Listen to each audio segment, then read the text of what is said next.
नमस्कार, आज तारीख 3 अक्टूबर दिन शुक्रवार। आप सुन रहे हैं द लेंस का न्यूज पॉडकास्ट राउंड अप। मैं हूं दानिश अनवर। करते हैं खबरों की शुरुआत। भारत के थल सेना प्रमुख जनरल उपेंद्र द्विवेदी ने पाकिस्तान को चेतावनी दी है कि अगर पाकिस्तान भूगोल में रहना चाहता है तो राज्य प्रायोजित आतंकवाद को रोकना होगा। राजस्थान के अनूपगढ़ में सेना को संबोधित करते हुए आर्मी चीफ ने यह अल्टीमेटम दिया है। जनरल द्विवेदी ने कहा कि इस बार हम ऑपरेशन सिंदूर जैसा संयम नहीं बरतेंगे। हम ऐसी कार्रवाई करेंगे जिससे पाकिस्तान को विचार करना पड़े कि वह भूगोल में अपनी स्थिति बनाए रखना चाहता है या नहीं। जनरल द्विवेदी ने इस अल्टीमेटम से पहले भी IIT मद्रास में पाकिस्तान के नैरेटिव मैनेजमेंट पर व्यंग्य किया था। उन्होंने कहा था कि अगर किसी पाकिस्तानी से पूछा जाए कि ऑपरेशन सिंदूर में वे जीते हैं या हारे हैं तो जवाब मिलेगा, हमारा चीफ फील्ड मार्शल बन गया है तो हम जीत गए होंगे।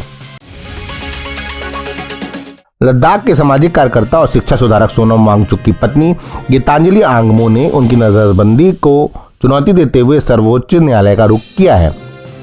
संविधान के अनुच्छेद 32 के तहत रिट याचिका कल दायर की गई थी। इससे पहले 26 सितंबर को लद्दाख में राज्य की मांग को लेकर हुए विरोध प्रदर्शनों के मद्देनजर राष्ट्रीय सुरक्षा अधिनियम के तहत उन्हें हिरासत में लिया गया था। गीतांजलि आंगमो ने बंदी प्रत्यक्षीकरण याचिका के माध्यम से अपने पति की रिहाई की मांग की है, जिन्हें लद्दाख में हिंसक झड़पों के बाद हिरासत में लिए जाने के बाद कथित तौर पर राजस्थान के जोधपुर की जेल में रखा गया है। गीतांजलि ने सोशल मीडिया पर एक पोस्ट में कहा, मैंने वांगचुक की नजरबंदी के खिलाफ बंदी प्रत्यक्षीकरण याचिका के जरिए भारत के सर्वोच्च न्यायालय से राहत मांगी है। आज 1 हफ्ता हो गया है, अभी भी मुझे सोनम वांगचुक के स्वास्थ्य, उनकी हालत और नजरबंदी के आधार के बारे में कोई जानकारी नहीं है। रूस के राष्ट्रपति व्लादिमीर पुतिन ने सोची में वालदाई पॉलिसी फोरम में भारत और भारतीय प्रधानमंत्री नरेंद्र मोदी की जमकर तारीफ की है। उन्होंने कहा कि भारत एक मजबूत और स्वतंत्र देश है जो किसी के दबाव में नहीं झुकता। पुतिन ने पीएम मोदी को ऐसा नेता बताया है जो भारत के सम्मान को सबसे ऊपर रखते हैं। भारत को रूस का खास दोस्त बताते हुए उन्होंने दिसंबर में होने वाली अपनी भारत यात्रा को लेकर उत्साह दिखाया और दोनों देश के बीच व्यापारिक रिश्तों को और मजबूत करने की बात कही है। पुतिन ने अमेरिका पर भारत को रूसी तेल न खरीदने का दबाव डालने का आरोप लगाया है।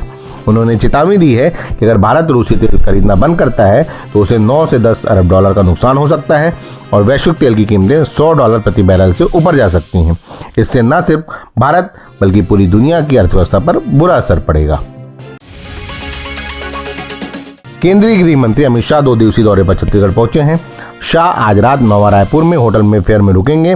इसके बाद सुबह 11 बजे वे रायपुर एयरपोर्ट से जगदलपुर जाएंगे। जगदलपुर में वे बस्तर दशहरा में शामिल होंगे। जगदलपुर में मां दंतेश्वरी माता के दर्शन करने के बाद सिरहा सार भवन में मुरिया दरबार में शामिल होने के बाद दोपहर 1:30 बजे लाल बाग जगदलपुर में सभा में शामिल होंगे। दोपहर 3 बजे वे बस्तर से रवाना हो जाएंगे। मद्रास हाई कोर्ट ने शुक्रवार को तमिलनाडु के करूर में अभिनेता से राजनेता बने विजय की रैली में हुई भगदड़ की CBI जांच की मांग को ठुकरा दिया है। इस हादसे में 41 लोगों की जान चली गई थी।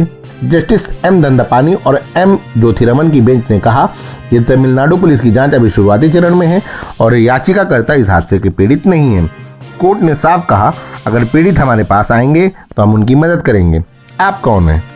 कोर्ट को राजनीति का अखाड़ा न बनाएं। अगर जांच में कुछ गलत हुआ तो फिर आए। कोर्ट ने यह भी सुनिश्चित किया कि जब तक रैलियों के लिए मानक नियम नहीं बन जाते, राजमार्गों के पास कोई भी सभा या रैली नहीं होगी। मध्य प्रदेश के खंडवा जिले में विजयादशमी के दिन एक हादसे में 11 लोगों की मौत हो गई। इनमें 8 बच्चियां भी हैं।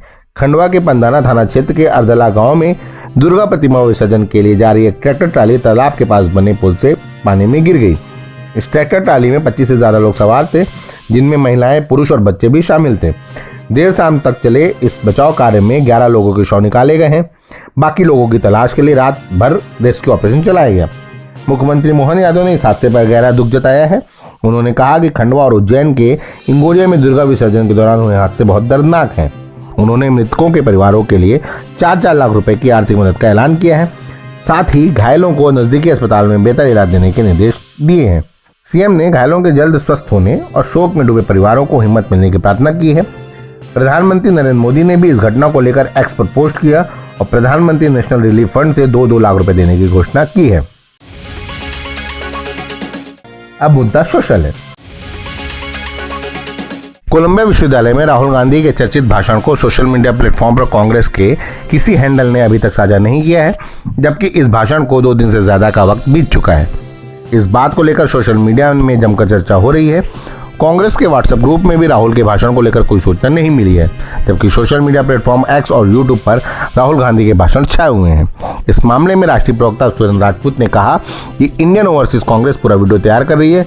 जल्द ही राहुल गांधी का कोलंबिया विश्वविद्यालय का वीडियो सार्वजनिक होगा।